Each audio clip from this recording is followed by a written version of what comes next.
In this module, we're going to talk about the strengths of YouTube ads. So I'm going to answer questions like, what is this ad network good at? What is it not good at? And who is this ad network best for? So I've ran ads on lots of different platforms, lots of different networks, anywhere from all kinds of native networks, lots of email ads, GDN ads, Facebook ads. So I'll kind of give you my holistic perspective on where YouTube fits in the ecosystem of online advertising as a whole. Now, in my opinion, YouTube ads is really the ultimate Swiss Army knife. I feel like it can work for pretty much anything from, lead generation, um, info product sales, e-com. I've either, ran these types of funnels myself, like lead gen and straight to sales info products, um, webinars, or I've seen people do it successfully, like on e-com. So I've seen it work on pretty much any type of product, um, all types of price points, different types of funnels, and also mass market products or niche products. You've got a lot of targeting options on YouTube, um, to find your buyers, anywhere from custom intent audiences to just larger scale audiences. And just to give you perspective, I'm not just blowing smoke saying YouTube's the best. Um, Other ad networks that we also use, like GDN, I would prefer to use that really on just certain types of like mass market offers. Wouldn't want to use it for B2B things like that. It's just never worked as well for me. Native ads, I would typically only want to do like a mass market product there. But YouTube, I feel like on the level of Facebook as far as being kind of a Swiss Army knife for just working for pretty much everything that you can imagine.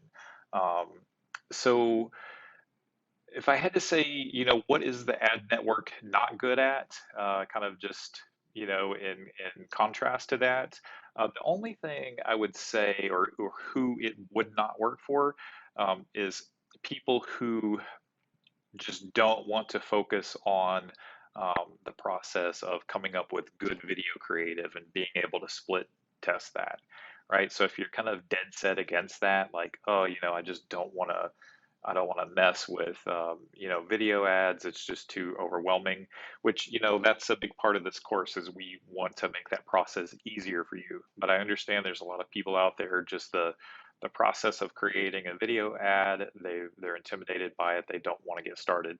So if that's you, um, then of course YouTube's not going to work out well for you. Whereas on Facebook, you can do well with just image creative, simple, short videos that don't have really much in the way of content, like those short little, 5-10 second videos can still work on Facebook. Whereas on YouTube, you're going to need something that um, has a strong some good copy to it, to the video. Um, so one thing I will say about YouTube that makes it unique, and this is something you kind of have to realize that's very core to YouTube, is that they are giving you a lot. They're being very generous with what they give you impression wise. So let me explain that.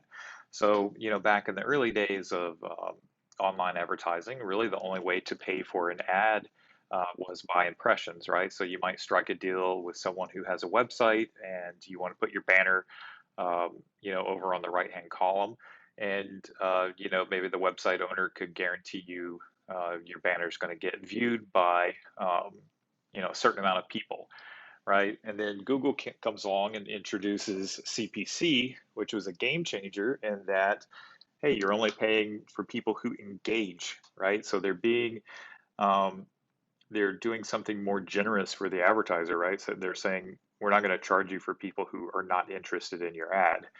Now they have ways, that um, networks like Google, they're still wanting to base their income on revenue per impression. So they still have ways to do that, which we won't get into. I know Justin talks about that some.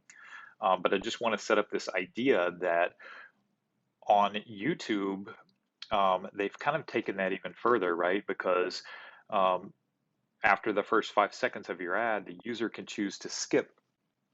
And if someone does not either watch 30 seconds of your ad or take an action like clicking through, then you do not get charged for that impression, right? So it's a chance for people who aren't interested to leave, and you don't have to pay for that, right? So um, they're going further on that scale of generosity, giving you that chance to um, get something out there for free and qualifying people.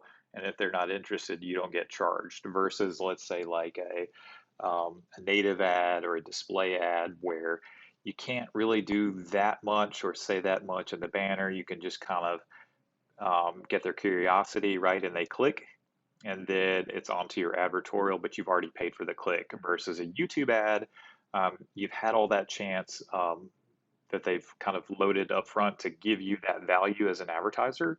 So I think nothing out there can really compete with Google on that.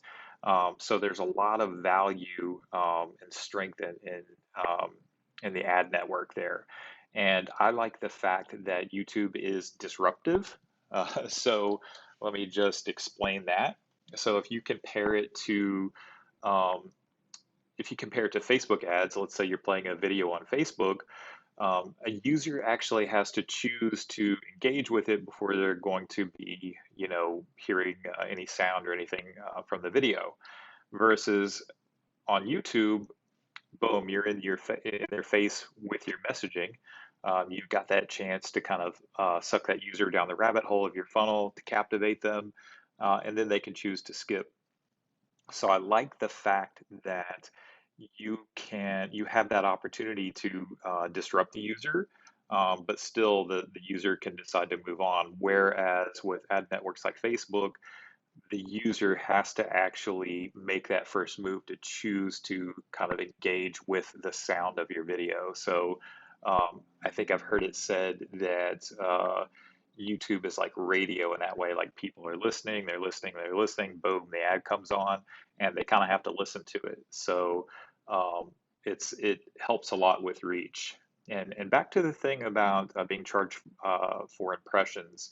Well, let's say YouTube versus Facebook. And I know things are always changing on Facebook, and I honestly don't keep up that much with Facebook.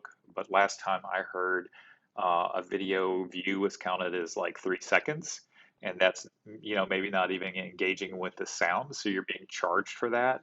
So I like the generosity that Google is giving towards advertisers to give us a chance to not be charged up to a certain point if our ad fails to actually qualify people. So that's a huge, huge strength. But yeah, this is just something people don't realize where YouTube is such a huge opportunity. But hopefully, with that perspective, you can see where YouTube might fit in the mix for your advertising.